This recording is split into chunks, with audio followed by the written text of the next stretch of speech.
Alhamdulillah wassalatu wassalamu ala Rasulillah wa ala alihi wa sahbihi wa mawalah wa la hawla wa la quwwata illa billahi wa ba'd. Kita lanjutkan kembali kajian kita, masih membahas qasasul Quran, kisah-kisah di dalam Al-Quran. Malam ini kita akan membahas surah Al-Baqarah ayat 259. Ayat ini menjelaskan kepada kita satu kisah dari kisah-kisah Bani Israel, di mana ada satu sosok di zaman Bani Israel yang sosok ini kemudian dipertuhankan oleh orang-orang Yahudi, bahkan dianggap anak daripada Tuhan menurut keyakinan orang Yahudi. Kisah ini disebut kisah Uzair, di mana Uzair ini pernah ditidurkan oleh Allah Subhanahu wa taala 1 abad lamanya. Bagaimana kisahnya? Kenapa sampai Allah Subhanahu wa taala menidurkan Uzair selama 1 abad? Dan kenapa pula orang-orang Yahudi menganggap Uzair itu sebagai anak daripada Tuhan? Ma'asyiral muslimin yang dimuliakan Allah Subhanahu wa taala, ada 2 versi yang disebutkan para ulama tarikh. Versi pertama,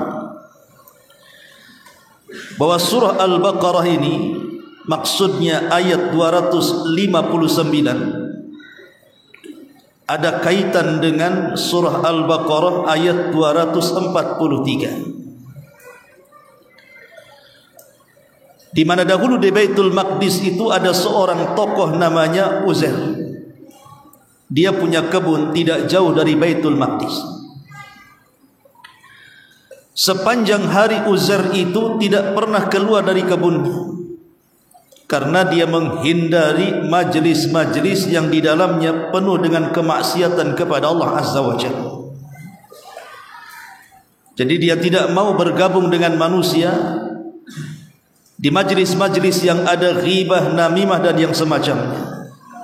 Jadi dia hanya fokus berada di kebunnya saja, dan dia beribadah kepada Allah Subhanahu wa taala di kebunnya tersebut sampai pada waktunya Allah Subhanahu wa taala menurunkan wabah yang disebut dengan taun, sehingga ribuan manusia di Baitul Maqdis mati gara-gara taun ini. Dan yang selamat mereka keluar dari Baitul Maqdis menghindar dari penyakit taun ini. Tapi masalahnya, orang-orang yang menghindar dari Baitul Maqdis pun tidak luput dari kematian. Memang mereka tidak terkena wabah taun kemudian meninggal, tetapi meninggal dengan sebab yang lainnya. Itulah yang disebutkan dalam kaidah al-hadharu la yamna'ul qadar. Menghindar dari kematian itu tidak mencegah takdir kematian. Terkadang orang tidak mati karena wabah, tapi mati karena yang lainnya. Terkadang orang tidak mati karena penyakit, tapi mati karena yang lain, umpamanya dia kecelakaan dan lain sebagainya. Jadi Uzair ketika menghindar dengan beberapa orang dari Baitul Maqdis supaya terhindar dari taun, malah kemudian Allah Subhanahu wa taala wafatkan dia dan keledai yang ditumpanginya. Sebelum Uzair meninggal dunia, maka Uzair kemudian melihat betapa banyak kemudian orang-orang yang mati bergelimpangan di Baitul Maqdis itu. Jumlahnya tidak ada yang tahu kecuali Allah. Makanya Al-Quran membahasakan ulufun hadharul maut, ribuan jiwa terkena kematian. Jadi Uzair kemudian menghayal, macam mana kemudian kota yang dulunya hiruk pikut dengan manusia berjubel dari Baitul Maqdis itu kok bisa mati dengan cepat karena turunnya wabah Taun. Maka Uzair kemudian menghindar. Rupanya saat menghindar itu dicegat malakul maut, kemudian Allah wafatkan Uzair dan keledai yang ditungganginya itu. Selama kemudian Uzair diwafatkan oleh Allah Subhanahu wa taala selama 1 abad, tiba-tiba kemudian Allah Subhanahu wa taala hidupkan kembali orang-orang yang meninggal dikarenakan taun itu. Akhirnya kemudian Baitul Maqdis ramai kembali dengan manusia-manusia yang dihidupkan atas izin Allah Subhanahu wa taala. Setelah kemudian Uzair pun 100 tahun diwafatkan atau ditidurkan oleh Allah, kemudian Allah bangunkan dia. Setelah itu dia kemudian balik lagi ke Baitul Maqdis. Rupanya Baitul Maqdis sudah hidup sedia kala, penuh dengan aktivitas, tidak ada wabah lagi, dan manusia seperti layaknya masyarakat biasa, seolah-olah tidak pernah terjadi taun. Ini versi yang pertama. Versi yang kedua, bahwa dahulu Baitul Maqdis ini pernah diserang oleh seorang raja yang sangat zalim, yang disebut dalam sejarah Raja Babylon, yang disebut Bukhtun Nasr, yang dikatakan oleh para ulama tafsir bahwa dunia ini pernah dipegang oleh 4 manusia,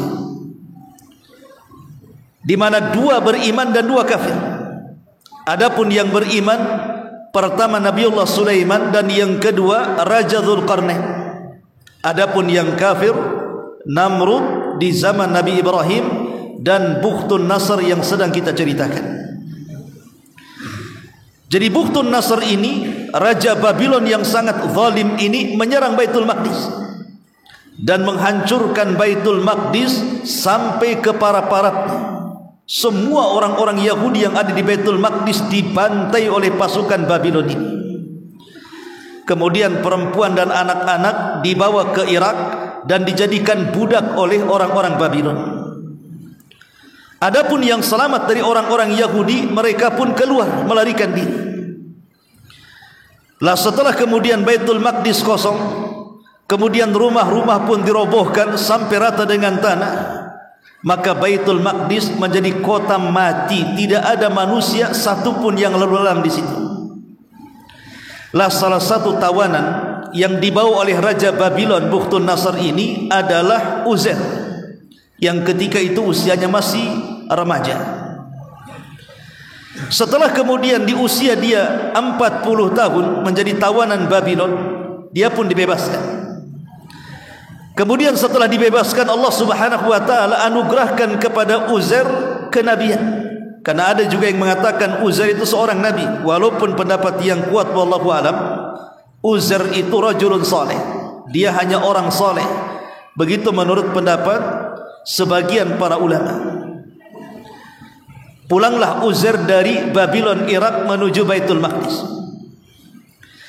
Ketika dia melihat Baitul Maqdis ini, dia melihat bahwa Baitul Maqdis itu hancur sehancur-hancurnya. Tidak ada kehidupan sama sekali, yang hanya ada binatang yang lalu lalang, seolah-olah tidak ada kehidupan di situ. Sementara Uzair teringat 20 tahun yang silam bahwa Baitul Maqdis ini penuh dengan orang, ramai dengan manusia, ramai dengan aktivitas dan begitu seterusnya. Ketika dia melihat kota yang hancur itu, dia menghayal dalam pikirannya. Kemudian dia mengatakan, anna yuhyi hadhillahu ba'da mautiha. Mungkinkah Allah mengembalikan kehidupan Baitul Maqdis sedia kala? Uzair tidak meragukan kemampuan Allah, tidak. Cuman kalau saya istilahkan umpamanya, kita melihat Palestina hari ini yang kemudian digempur habis-habisan oleh Israel dari darat dan udara. Kita lihat banyak kemudian penghuni-penghuninya meninggal dan bangunannya roboh. Terkadang kita melihat negeri Gaza, mungkin gak negeri Gaza itu seperti sedia kala? Bangunannya kembali indah, manusianya kembali beraktivitas, lah seolah-olah Uzair itu berpikir seperti itu. Akhirnya kemudian Uzair lelah masuk ke dalam sebuah gua kecil. Rupanya setelah dia tambatkan keledainya, dia letakkan makanan di sampingnya, dia pun ditidurkan oleh Allah Subhanahu wa taala selama 100 tahun ataupun 1 abad. Setelah kemudian dia ditidurkan 1 abad, tiba-tiba Allah Subhanahu wa taala bangunkan, dan seolah-olah dia tidak pernah tidur selama itu. Karena dia merasa tidurnya zuhur, kemudian bangun asar. Sehingga Allah Subhanahu wa taala utus malaikat dalam bentuk manusia, kemudian bertanya kepada Uzair, "Kam labista ya Uzair, berapa lama kau tidur di sini?" Kata Uzair, "Tidak lama. Labistu yauman aw ba'da yaum." Boleh jadi aku tidur 1 hari atau setengah hari. Maka malaikat ini mengatakan, "Bal labista mi'ata amin." Bahkan engkau sudah tidur 1 abad wahai Uzair. Uzair kaget. 1 abad? Ya, 1 abad.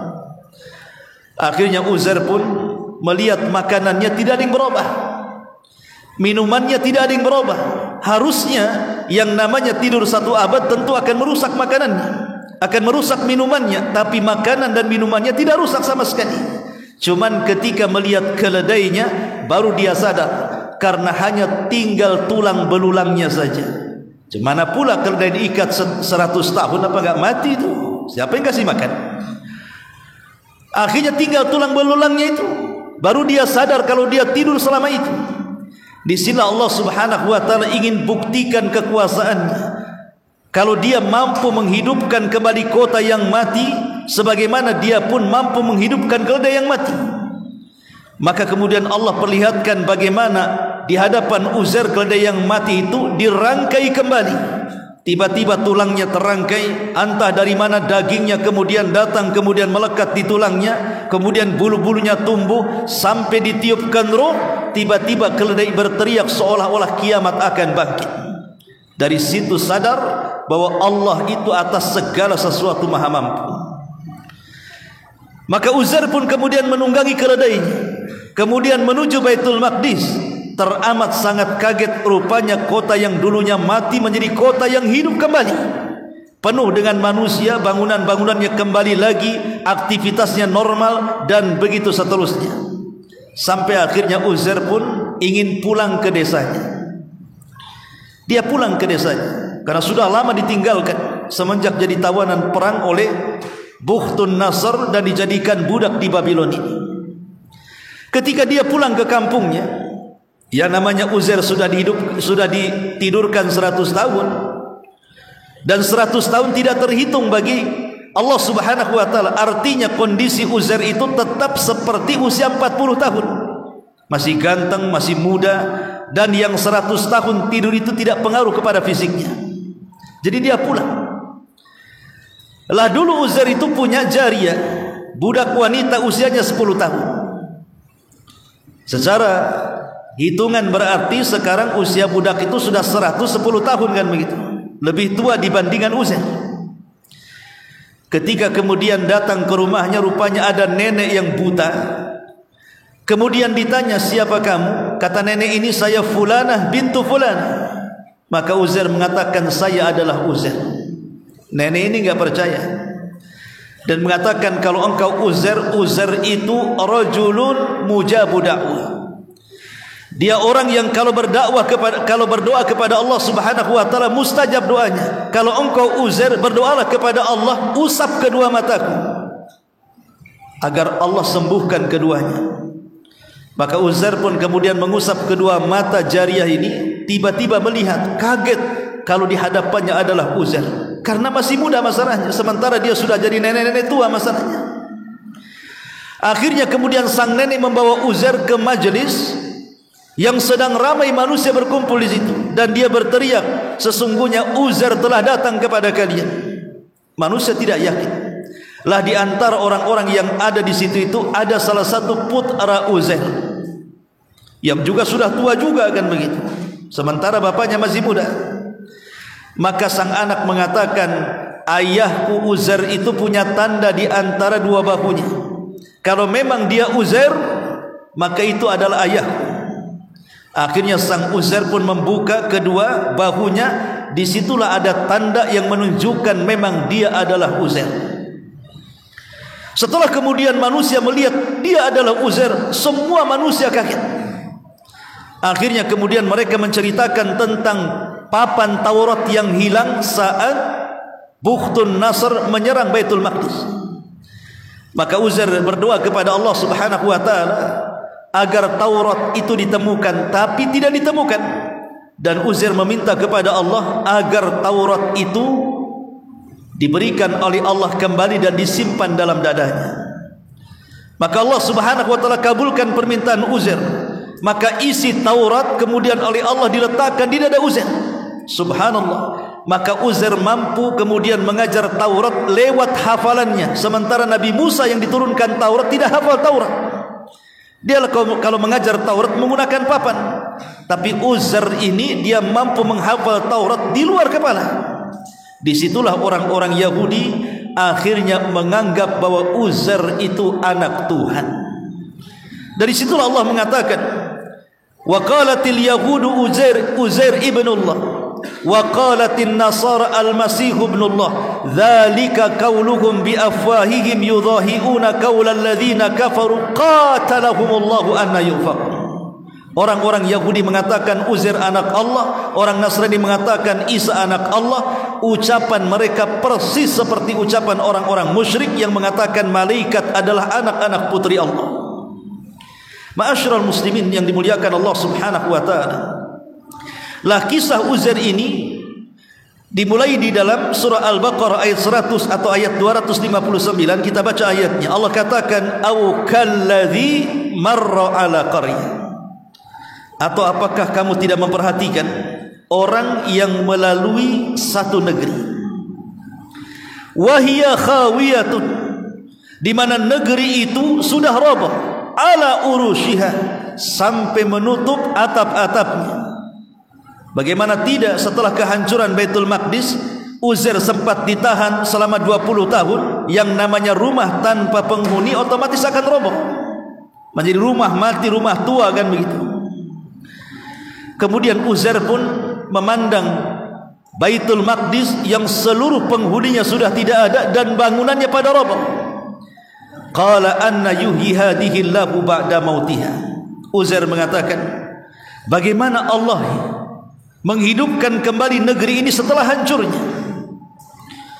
Jadi Uzair mengatakan seolah-olah Uzair mengatakan, mungkin enggak Allah kembalikan kota yang hancur ini kepada kota sedia kala yang penuh dengan penghuni dan ramai dengan manusia? Maka kemudian Allah mengatakan fa amatahu Allahu mi'ata amin. Maka Allah Subhanahu wa taala tidurkan Uzair selama 1 abad. Thumma ba'atha, setelah 1 abad Allah bangkitkan Uzair. Qala, kemudian diutus malaikat dan mengatakan, kam labista, berapa lama kau tidur wahai Uzair? Qala, maka Uzair mengatakan, labistu yauman au ba'da yaum. Aku tidur 1 hari atau boleh setengah hari. Maka malaikat ini mengatakan, bal labista mi'ata amin, bahkan engkau sudah tidur 1 abad wahai Uzair. Fangdur ila ta'amika wa syarabika lam yatasannah. Kau lihat tu makanan yang kau makan, kau lihat bekal makanan yang kau makan, bekal minuman yang kau minum itu lam yatasannah, tidak berubah sama sekali. Tetapi wangdur ila himarik, tapi lihat keledai yang kau tunggangi itu. Walinaj'alaka ayatan linnas, kami akan jadikan keledai yang sudah mati tinggal tulang belulang itu menjadi tanda-tanda kuasa bagi manusia.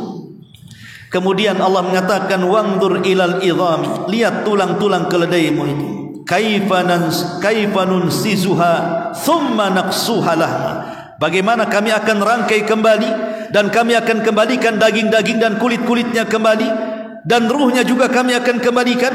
Falamma tabayyana lahu, ketika keledai itu betul-betul dihidupkan oleh Allah Subhanahu wa taala, qala, maka Uzair mengatakan, a'lam, sekarang aku tahu, annallaha ala kulli syai'in qadir, bahwa Allah atas segala sesuatu maha mampu melakukannya. Ma'asyiral muslimin yang dimuliakan Allah Subhanahu wa taala, lah Uzair ini hidup di zaman siapa? Ada yang mengatakan bahwa Uzair ini hidup di antara nabi-nabi Bani Israel, antara setelah kehidupan Nabi Daud, Sulaiman, dan sebelum Zakaria. Jadi di tengah-tengah antara Nabi Daud dan di Sulaiman dan diutusnya Nabi Allah Zakaria, Uzair itu di tengah-tengahnya. Di situlah Allah Subhanahu wa taala utus Uzair kepada Bani Israel. Ma'asyiral muslimin yang dimuliakan Allah Azza wa Jalla, lalu Uzair ini siapa? Al-Imam Ibnu Katsir rahimahullahu taala menyebutkan dalam Qasasul Anbiya, dalam kisah-kisah para nabi, dinukilkan dari Ibnu Asakir anna Uzair, bahwa Uzair itu putra daripada Jaruh. Ada yang mengatakan Ibnu Sureh, dan nasabnya sampai kepada Harun, putra daripada Imran alaihi salatu wassalam, saudara daripada Nabi Musa alaihi salatu wassalam.